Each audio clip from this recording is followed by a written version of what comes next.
Hi there, my dear portrait artists, and welcome again to this Friday's tutorial. And in this tutorial we are going to put to practice what we have watched over in theory last Friday. And we were searching for the Reilly lines in the side profile of a portrait drawing.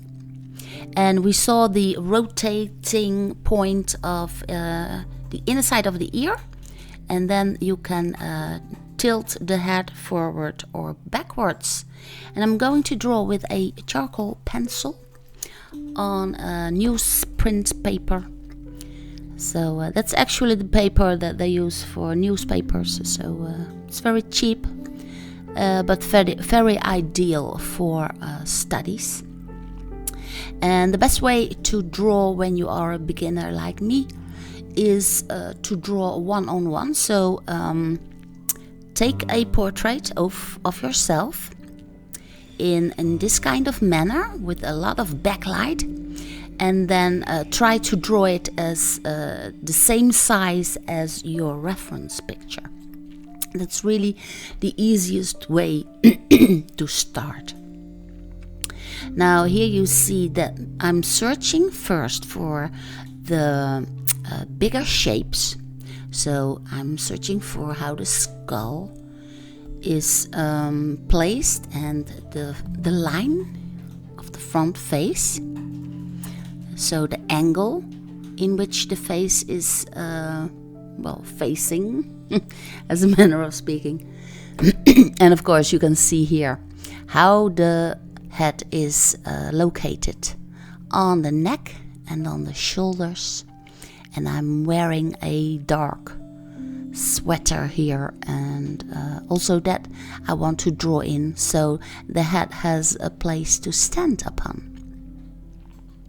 Now here you can see the first Reilly lines appearing, and those are the lines for the side of the head.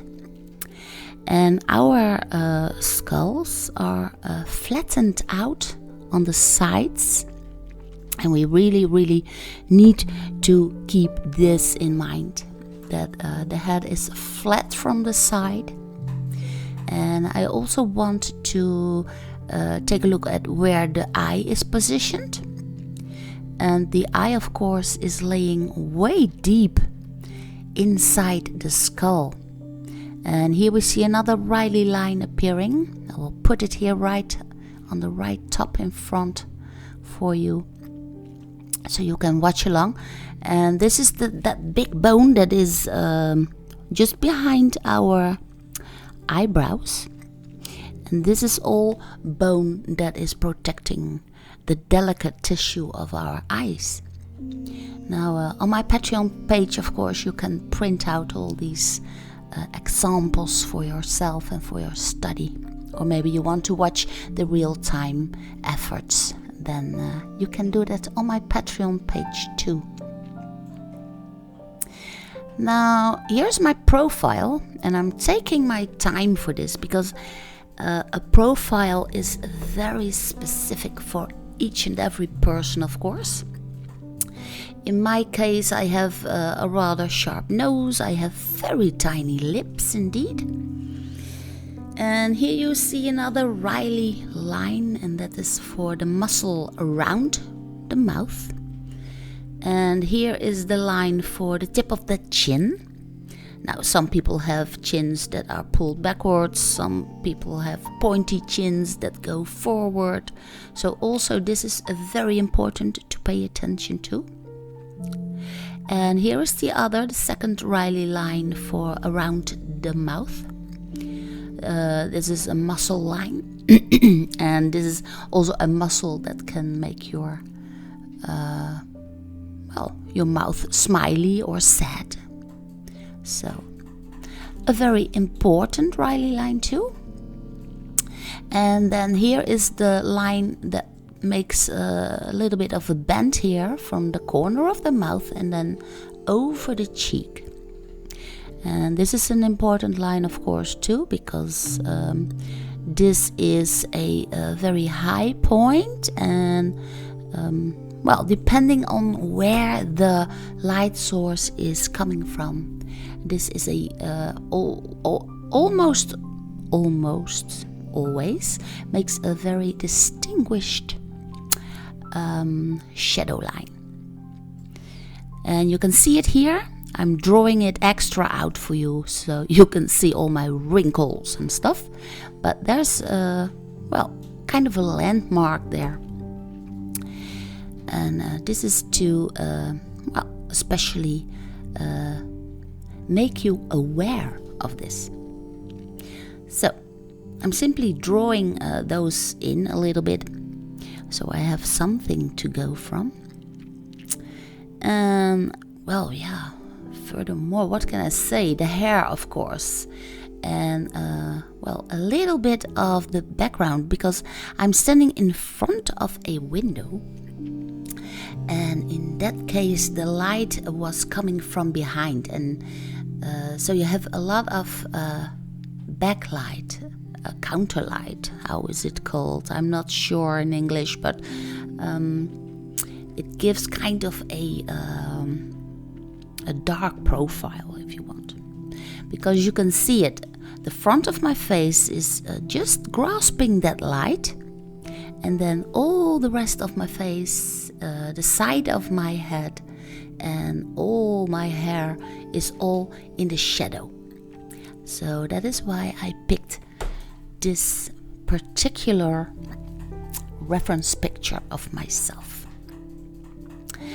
What I do next is search for kind of islands in the shadow and islands in the sun, if you want. And by doing this, I'm also starting to create likeness. Now, a lot of people ask me, how do you create likeness? Well, I'm far from perfect, but one thing I know for sure, and that is by searching for the dark and light values. When you get them in the correct places, likeness will come to you almost naturally, if you want. So if you take your time and if you search very carefully for those edges of light and dark, then all of a sudden you become aware of the likeness, and it will just start to grow. Now, as I was saying, most part of the head is in the shadow. So what I actually do is I give it all a tone. And I do this by holding my pencil as flat as I can. And I start to create a tone of gray. And in this case, because it's just a sketch, I do this very rough. So not delicate at all. But then what you can do is take a brush. Just make sure that it's dry and clean. And then simply rough in the pigments. I press them into the paper. And then I can take a pencil eraser, for instance, and then I can draw back in the light. And you can see that here perfectly. As the light is coming over my shoulder, I'm just simply creating the front of my neck. And this is so much fun to do. Now, in that shadowy part, we need to put in a lot of gray values too. And they kind of have to be correct. And you can still see the Reilly lines coming through, even in that shadowy part. I also use my finger simply to rub in the pigments of my charcoal pencil. And I try to give it as soft a feel as possible. But as it is a very quick and rough sketch, it is, it is what it is, maybe, but still, it is a very, very good study. And to draw this way, to be a little bit quick, not too slow, and just see what happens. If you go too slow, then, maybe then you miss the point. And if you go too fast, then maybe you will skip important areas. So it is very, very valuable to find out what your correct pace is. A little bit fast maybe, or some of you maybe want to slow down a little bit. But, as you draw and draw as much as you can, your pace will come natural to you. But if you want to be sketchy, then be sketchy. Don't be too slow with the pencil. Now, in the meantime, I'm still looking for light and darker values in that shadowy part. So I'm simply rubbing in layers of charcoal pigments. And I also want to point out a little bit the direction in the way that the hair is falling around my head.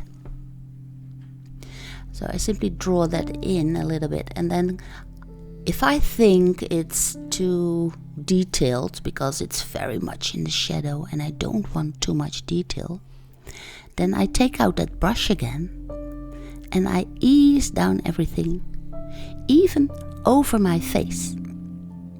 And I do this with a purpose, because once I do that, I can easily take the pencil eraser or the kneaded eraser if you have one, and then I can draw back in the light. Now here, just above my eyeball, there is a big fleshy part, and here on the side where my wrinkles start, there is a light on that high bone there. So, this is the part where it gets really interesting, of course, because then you get to draw in those nice detailed lines, and this is the part where we find as artists the most interesting, of course. But please be sure to save those details for the very, very last.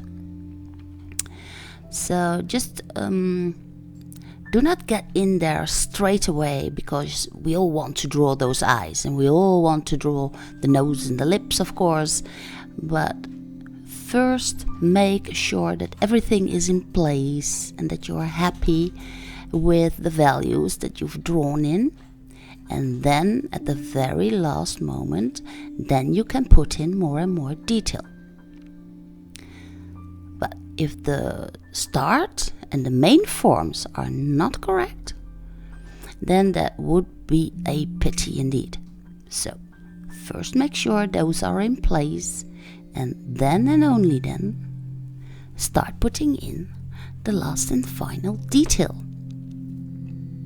And it's hard to push that forward, of course, but just try. Also, like the little light hairs that are falling on the side of my face, I have to wait for that, to draw those in to the very last moment. Because otherwise, if I was happy with them, but the values of the rest were too light and I had to draw them back in darker and darker, I would have to draw around all those little hairs that I've drawn in. So also that, like shiny parts on hair and those kind of things, leave them out for the last, and then just put put in a little bit of extra shadow maybe. And then, make them stand out at the end of your sketch. So, I hope this made sense, and just keep in mind it's just a sketch, it's just a study, and we'll all have to do thousands of them, of course, but this one is quite nice, and I hope you will give your face a try too, to draw it. I hope to see you again also next Friday on the next lesson, where we do the 3/4 face, 3/4, or maybe I will see you on my Patreon page. Who knows? Thank you for watching, and I will see you again next Friday.